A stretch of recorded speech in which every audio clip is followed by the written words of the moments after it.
If I don't understand what you do, I don't know how you can help me. And if I don't know how you can help me, I definitely don't know how to give you money. Pretty straightforward. But here's the uncomfortable truth most business owners don't want to hear. You're probably confusing people every single day and losing sales because of it.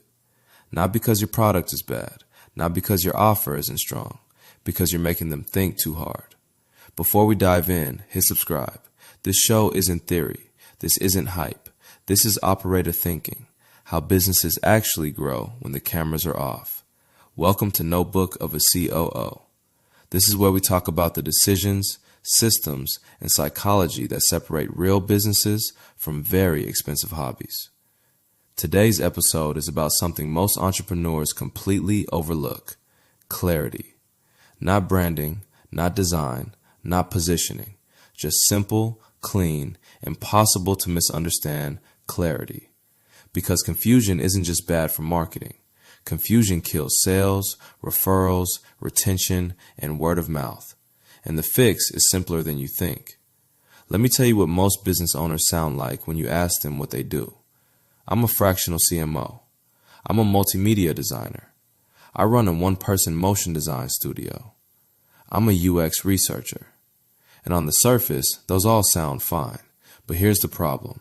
You just made the other person do all the work. You gave them a title. Now they have to figure out what that means, whether they need it, who else might need it, and why they should care. That's too much friction, and friction kills conversion. Here's the rule. If I don't understand what you do, I can't remember what you do. And if I can't remember what you do, I definitely can't tell other people what you do. That's the real cost of confusion. Not just lost sales, lost referrals, lost trust, lost momentum. So let me give you the formula. It's simple, it's proven, and creative people hate it, but it works. Here's how you build an elevator pitch that actually converts. Step 1. Stop making it about you. Most elevator pitches are just me, me, me, me. What I do, what I've done, where I went to school, who I've worked with, and people tune out immediately. Because they don't care about you yet. They care about themselves. So the first shift is this. Go from self-centered to other-centered. Your pitch isn't about what you do. It's about what problem you solve for someone else. That's the shift that changes everything. Step 2. Use the formula. Here's the structure. You know how specific person struggles with specific problem. I help them specific result. That's it. 3 parts. Who you help, what problem they have, what result you deliver. Let me show you how this works in practice. Bad version. I teach digital media design. Better version. You know how creative high school students feel lost and directionless about their future? I help them find a career in art and get into the university of their choice. See the difference? The second version names a specific person, identifies a specific pain, promises a specific outcome. And it does one more thing. It opens a conversation. Because now the other person can respond. Oh, I have a high school student. How do you do that? That's engagement. And engagement is what leads to sales. Step 3. Make them feel it before you explain it. This is the part most people skip. They go straight to the explanation. But the formula works because it triggers empathy first. When you say, you know how creative students feel lost and directionless?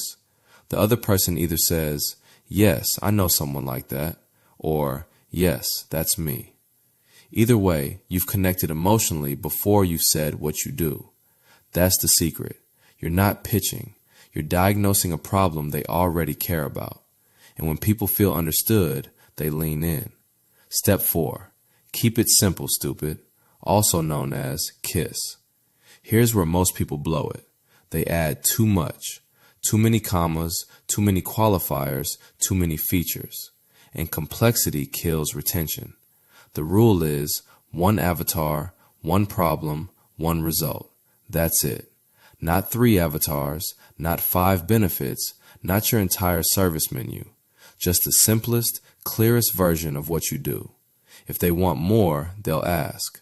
And that's exactly what you want. because questions mean interest, and interest means opportunity. Let me give you the action step. Right now, write down your current elevator pitch. Then ask yourself, does it name a specific person? Does it identify a specific problem? Does it promise a specific result? If the answer to any of those is no, you're making people work too hard, and the harder they have to think, the less likely they are to buy. Clarity isn't just good marketing. Clarity is respect. It's saying, I value your time enough to make this easy for you. And when you make it easy for people to understand you, refer you, and buy from you, everything gets easier. If this episode hit you, here's what I want you to do. Drop a comment and tell me, what's the one thing people always ask you to clarify about your business? Because that's your signal. That's where confusion lives. And fixing that one thing could unlock more sales than any ad campaign ever will. This is operator thinking. And if you want more like this, subscribe. Because we're building businesses that scale cleanly, not loudly. Wherever you are, that is exactly where you are supposed to be. But that does not mean you have to stay there. Until next time.